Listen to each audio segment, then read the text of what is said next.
Mom, we really think this is the best option, Jason said. You're 71. Living alone in this big house isn't safe anymore. I'm perfectly capable. You fell last month, Heather interrupted. What if you'd been seriously hurt? What if no one had found you for days? I tripped over a rug, bruised my hip. Nothing serious, but they'd seized on it like evidence that I was incompetent.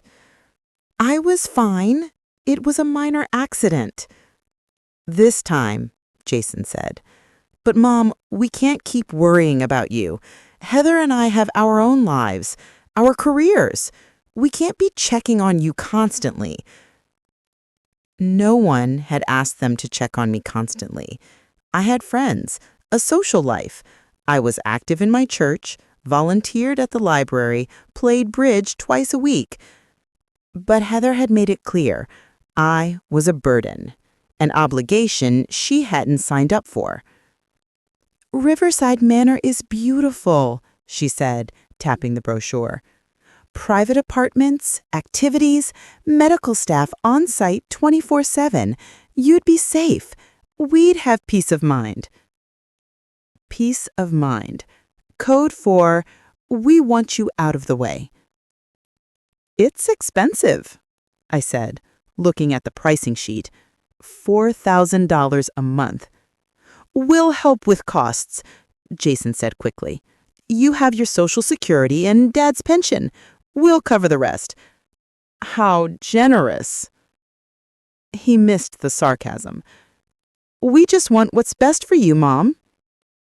I looked at my son, 43 years old, successful software engineer, married to a woman who'd been trying to distance him from me since their wedding 5 years ago.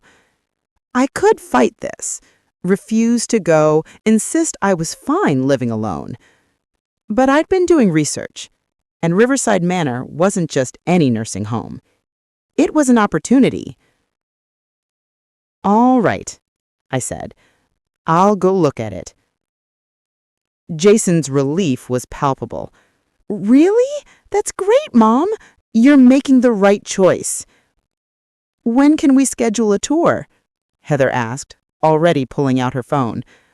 I'll call them tomorrow. After they left, I pulled out my laptop and opened the file I'd been compiling for 3 weeks.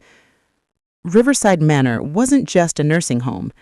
It was one of the most exclusive senior living communities in the state, and according to my research, it was owned by Sterling Properties, a real estate investment firm with a very interesting board of directors, one of whom was Charles Whitmore, a widower, 73 years old, worth approximately $47 million. I'd been in the same bridge club with Charles's late wife, Patricia, before she died 2 years ago. We'd been friendly, not close, but cordial. Charles had been devastated by her death, sold their house, moved into Riverside Manor's penthouse suite, the most expensive unit with views of the river and amenities that rivaled a 5-star hotel.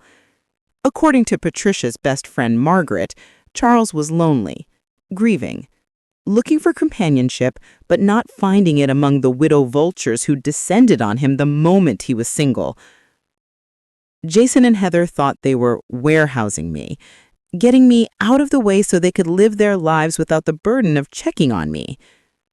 What they didn't know was that I'd chosen Riverside Manor very deliberately, and I was about to teach them a very expensive lesson.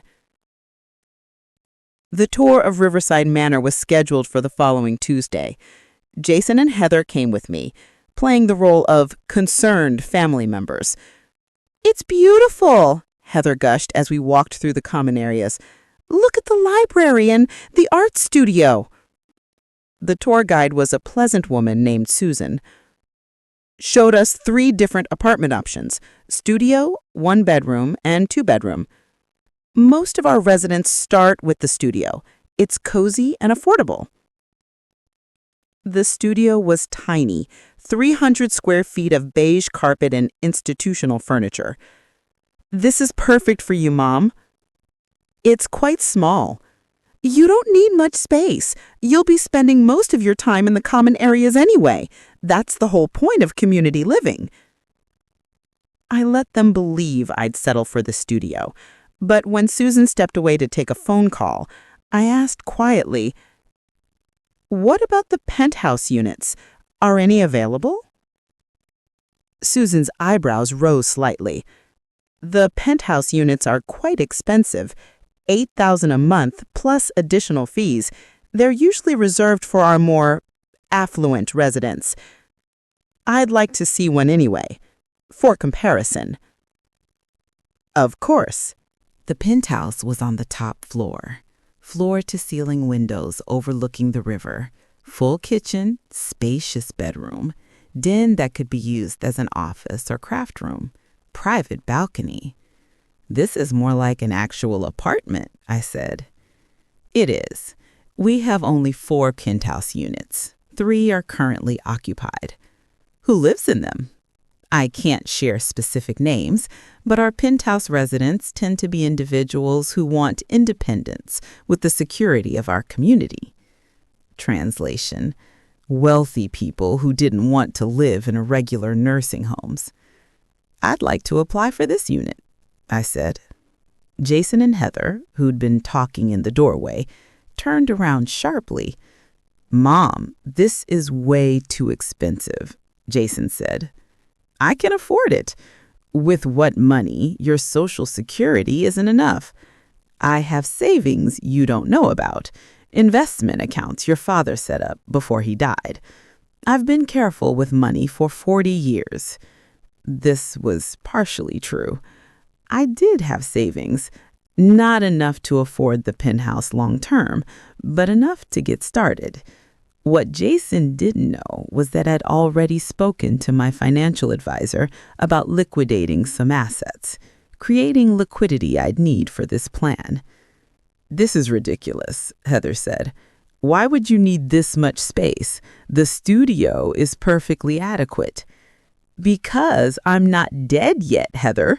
I don't need to live in a closet just because you think I should. We're trying to help you. Then help me by respecting my choice. I want the penthouse. I'll pay for it myself." Jason looked like he wanted to argue, but Susan was watching, and he couldn't make a scene. "Fine, if that's what you want." "It is." I moved into Riverside Manor 3 weeks later. The penthouse was everything the studio wasn't. Spacious, bright, dignified.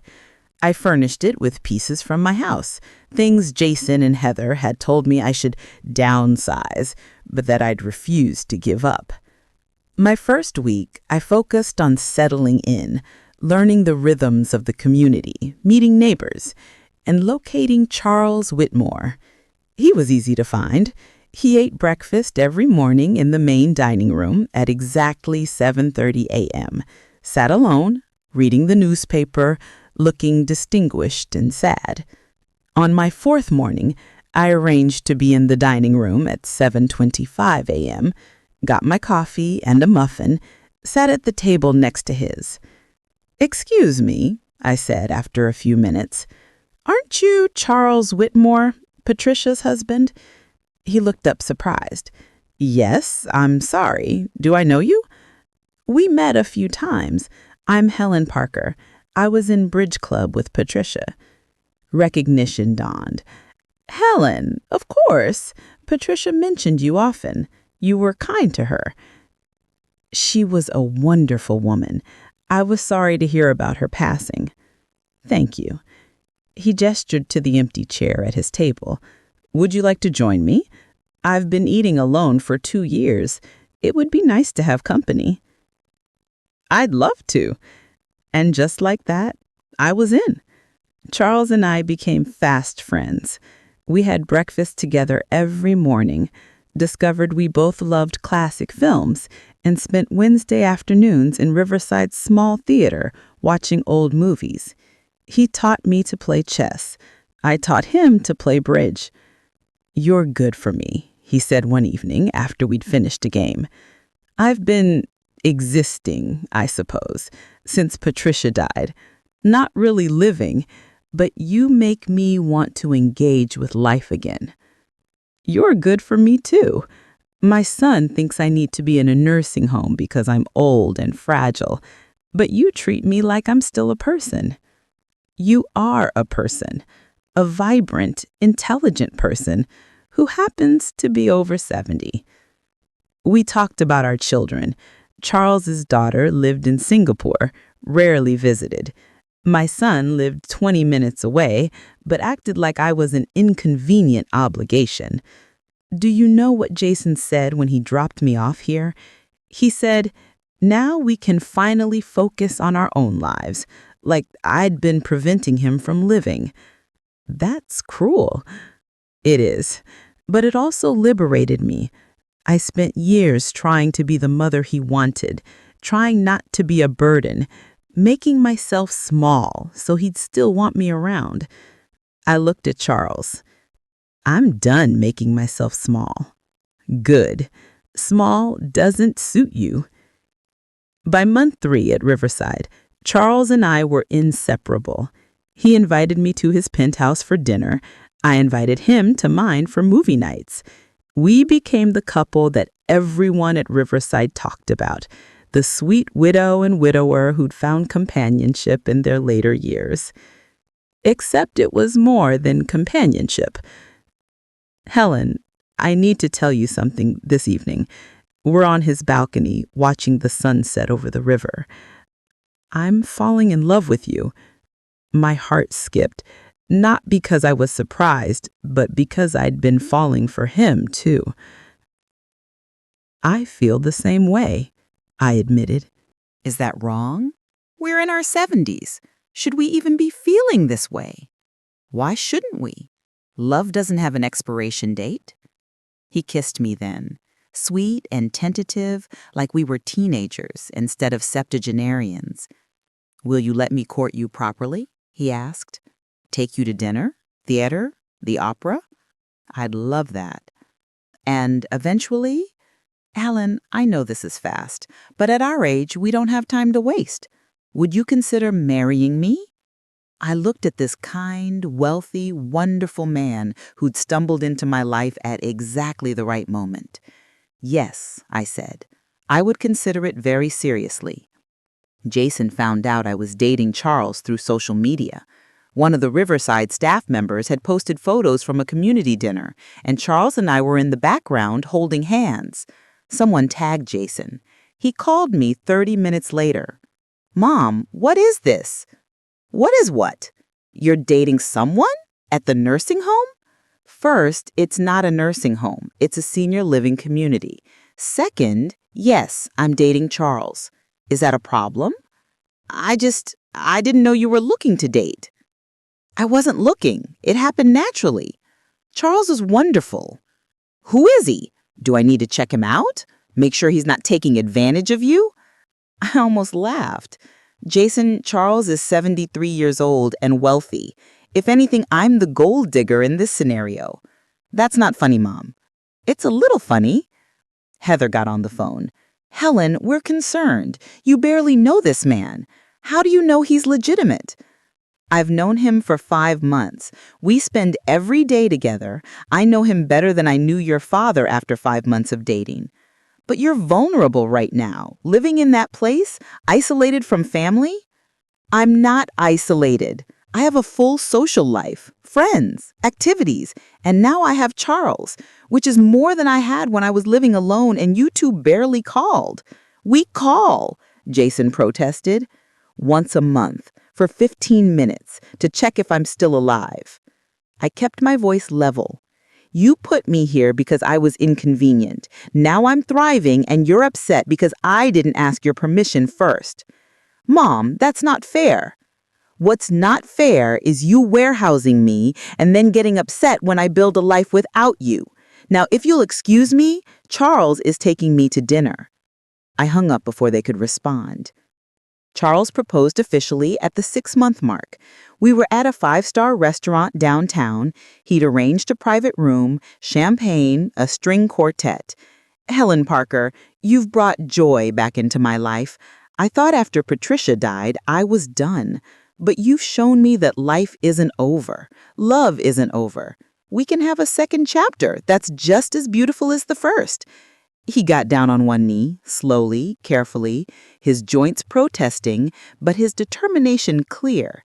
Will you marry me? The ring was stunning, diamonds surrounded by sapphires, clearly expensive. Yes, I said. Absolutely yes. He slipped the ring on my finger and kissed me while the quartet played and champagne flowed, and I felt, for the first time in years, genuinely happy. We called our children that night. Charles's daughter Jennifer was thrilled. "Dad, I'm so happy for you. When can I meet her?" My son Jason was less enthusiastic. "You're getting married? Mom, you barely know this guy." "I've known him for 6 months. I knew your father for 8 months before we got engaged. This is exactly the same. But you were young then."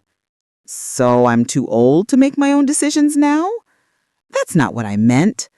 Jason, I'm getting married to a wonderful man who loves me and treats me with respect. You can be happy for me or not, but I'm doing this either way.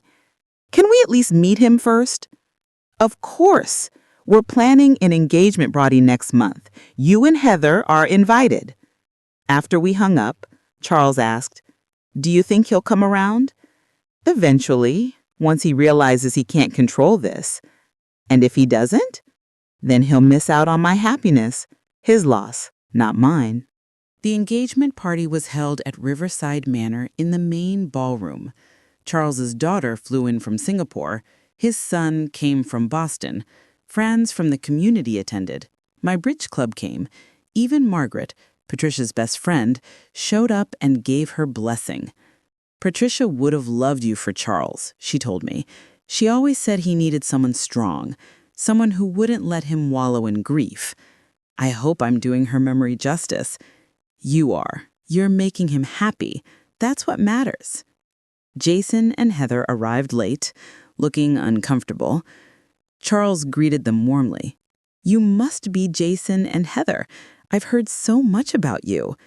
"Nice to meet you," Jason said, stiffly. We mingled.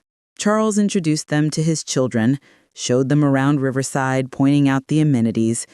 "Your mother and I are very happy here," he said. "This community has been wonderful for both of us."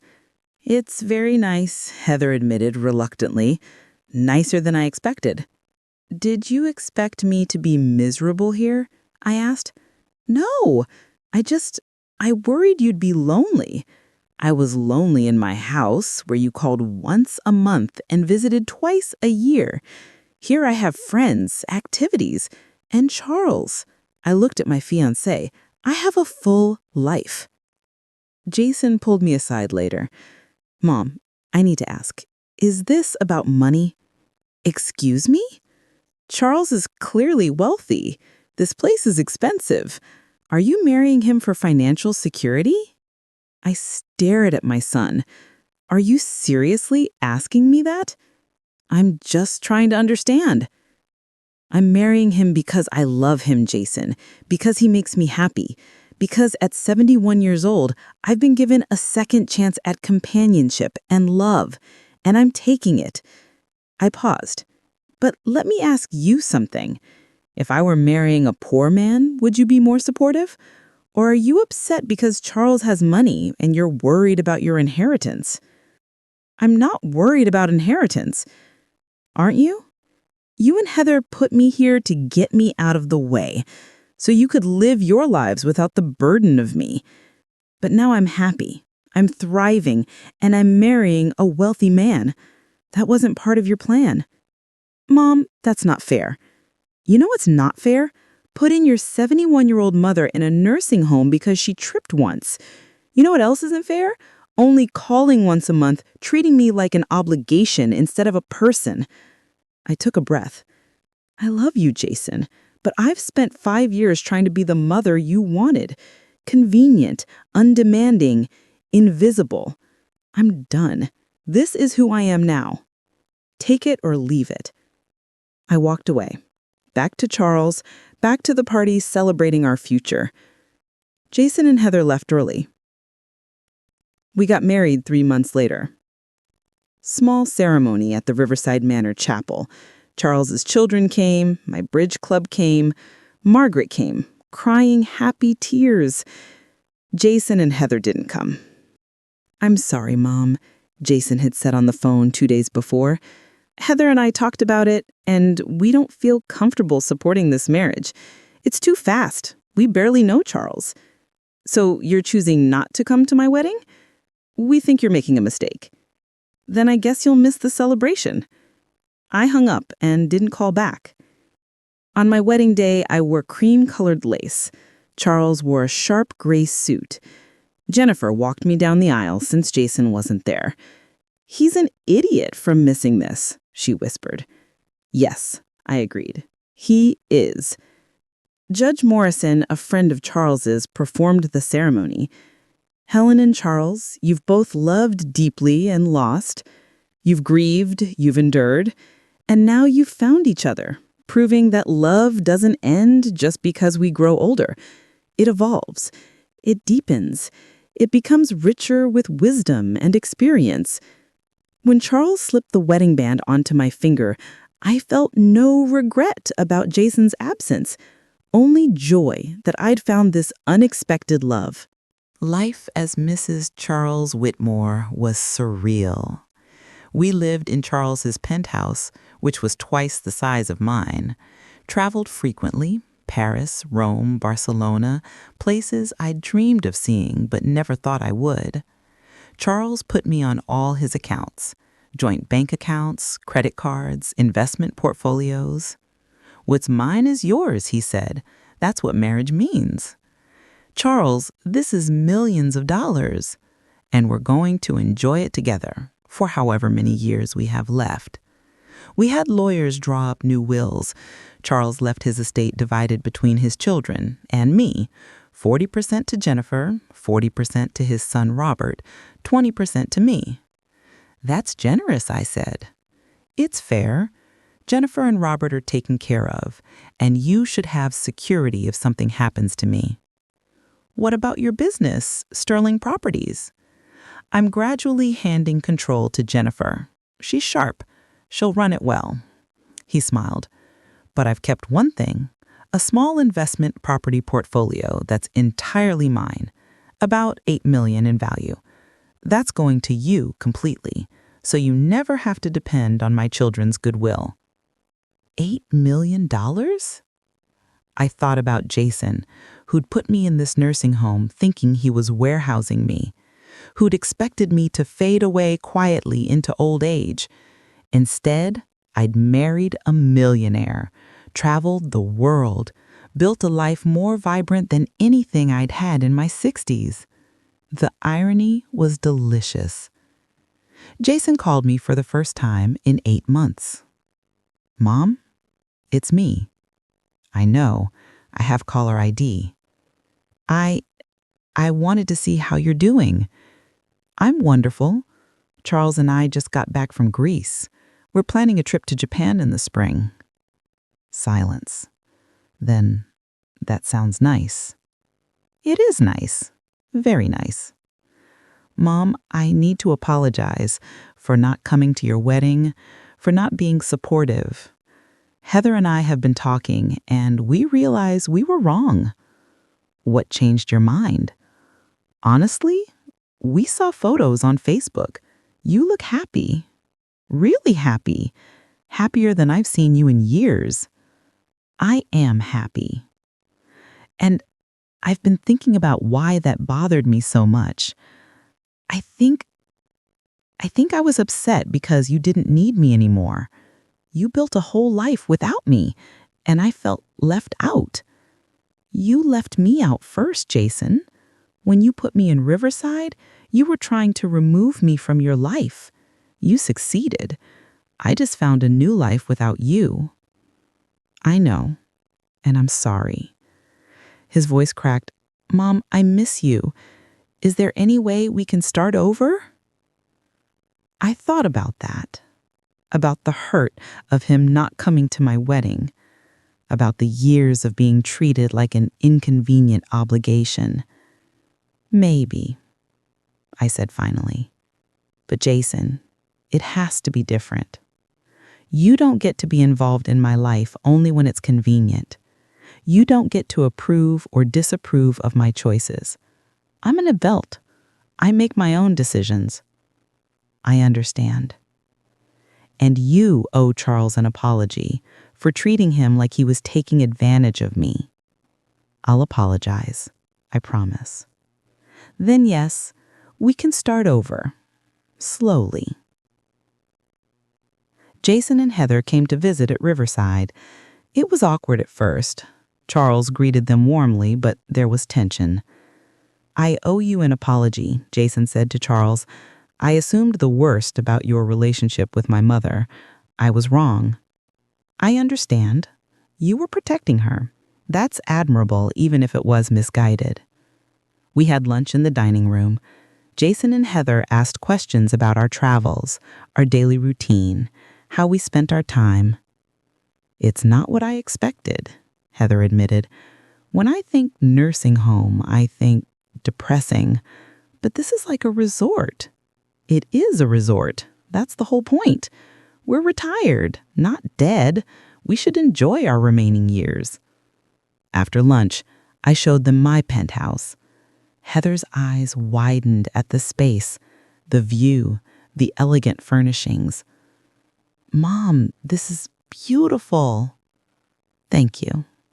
I've been happy here. Jason looked around. I'm sorry we tried to stick you in that studio. You were right. This is so much better. The studio would have been depressing. This is living.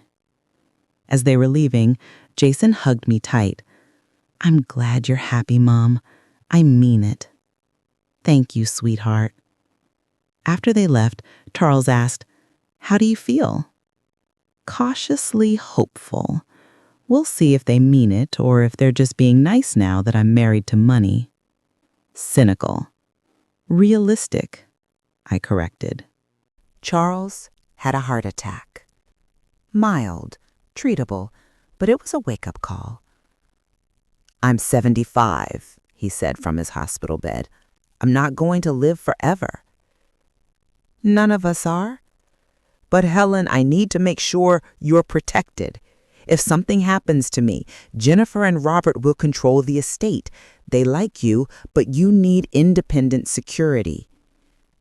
I have the investment properties you put in my name. $8 million sounds like a lot, but with inflation, healthcare costs, I want to do more. He took my hand. I'm creating a trust. Additional funds that will pay you a lifetime income, $200,000 a year, guaranteed, even if you live to be 100. Charles, that's too much. It's not enough. You've given me 2 years of happiness I never thought I'd have again. Let me give you financial security in return. The trust was established the following week, irrevocable. $200,000 per year for the rest of my life, plus the $8 million in property already in my name. If Charles died tomorrow, I'd be set for life.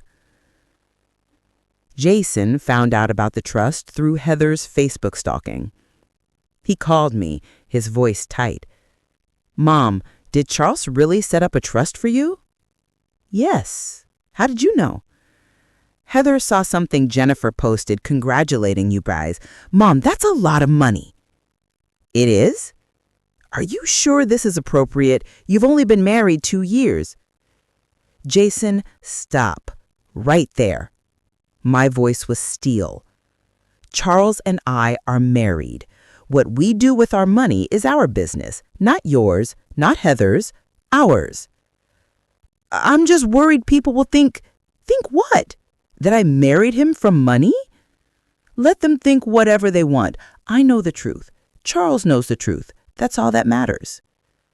But Mom, Jason, let me be very clear.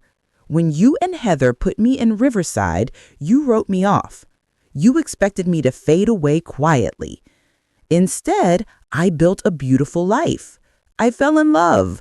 I married a wonderful man who treats me with respect and generosity. If that bothers you, that's your problem, not mine." I hung up. Charles, listening from across the room, smiled.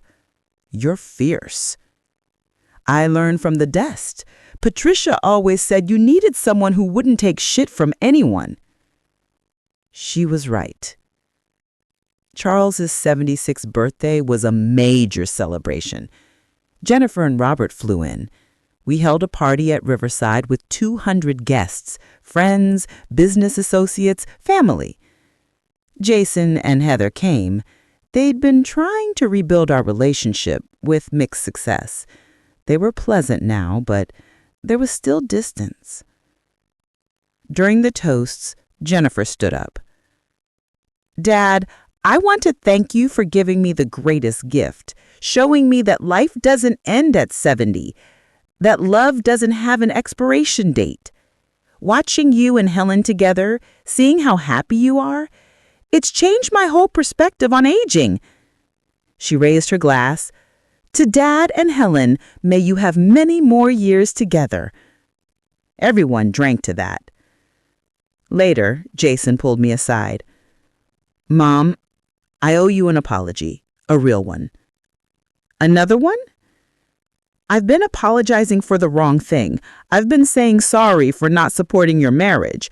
But the real thing I should apologize for is how I treated you before Charles.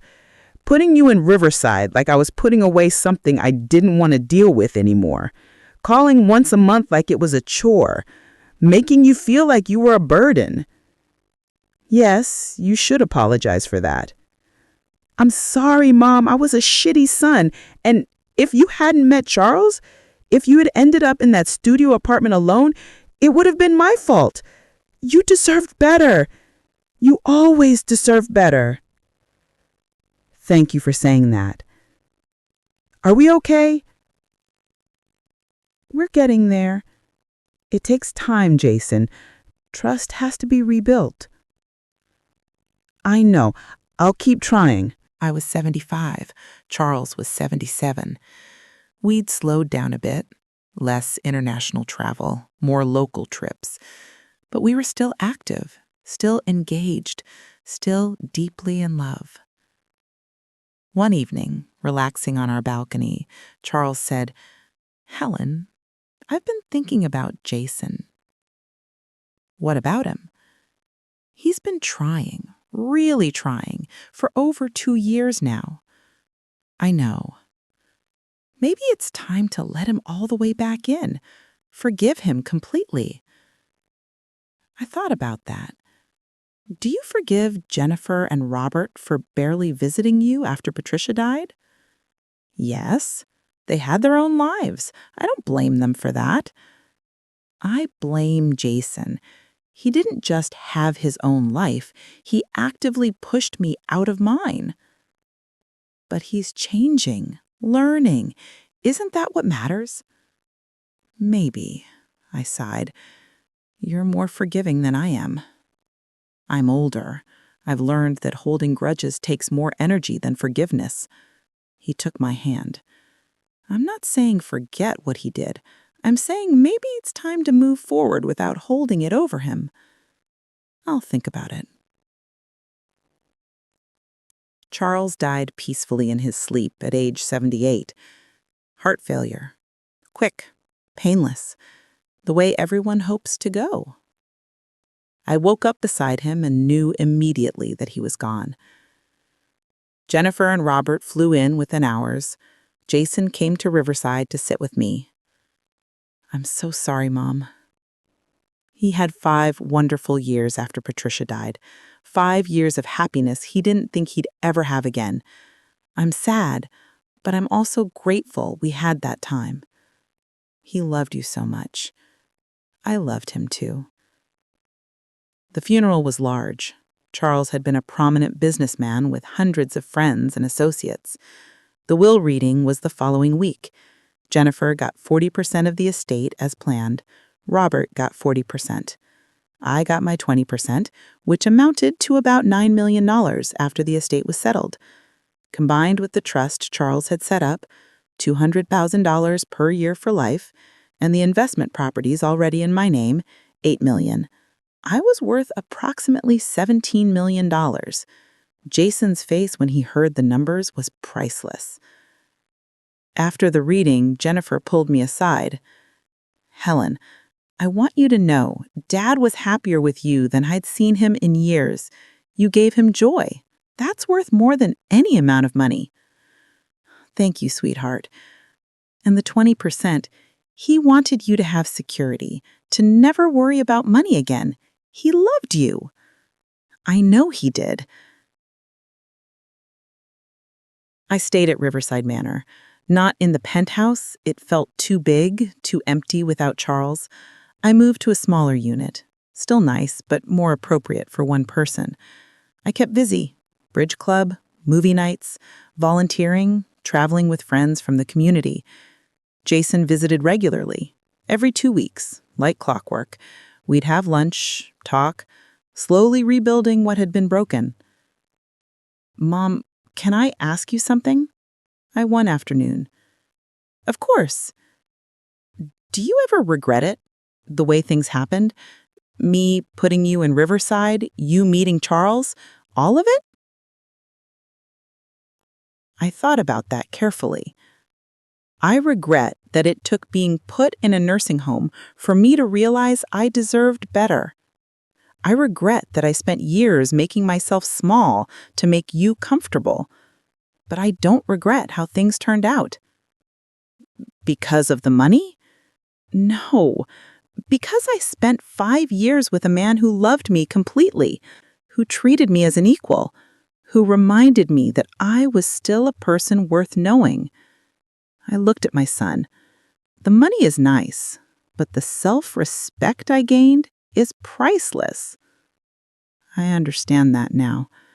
Heather and I have been in therapy, talking about family dynamics, about how we treated you. We were wrong, Mom. Completely wrong. Yes, you were. But you're learning. That's what matters. Will you ever fully forgive me? I'm working on it, Jason. Give me time.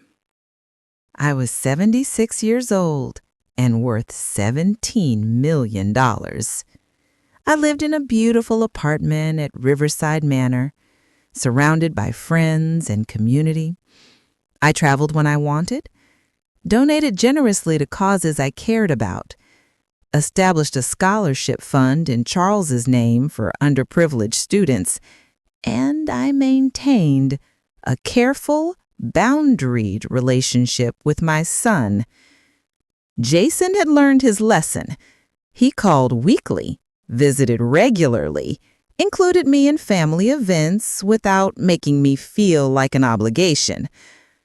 But I never forgot what he'd done, how he'd treated me like a burden, how he'd put me in Riverside thinking he was warehousing me. Instead, he'd given me the greatest gift of my life, freedom to become myself again.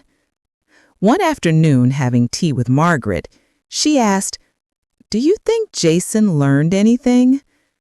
"He learned that treating your parents like inconveniences has consequences. He learned that I don't need him. He learned that I'm capable of building a life without his approval. And do you think he's genuinely changed?" "Maybe. Time will tell. But even if he hasn't, I have." I smiled. I spent 68 years being the mother everyone expected. The last 8 years, I've been the woman I was always meant to be. Charles would be proud. I hope so. He taught me that life doesn't end at 70, that love is always possible, that we're never too old to start over. Margaret raised her teacup.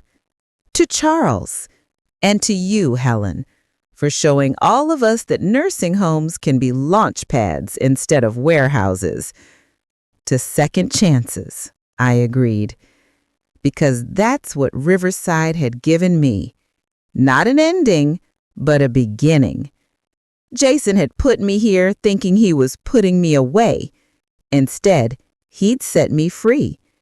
And I'd build an empire from that freedom, not just financial, but emotional, personal, spiritual. I was 76 years old, wealthy, independent, surrounded by friends who valued me. And I owed it all to the son who tried to get rid of me. The irony was perfect. The revenge was complete. And the life I'd built was mine. All mine.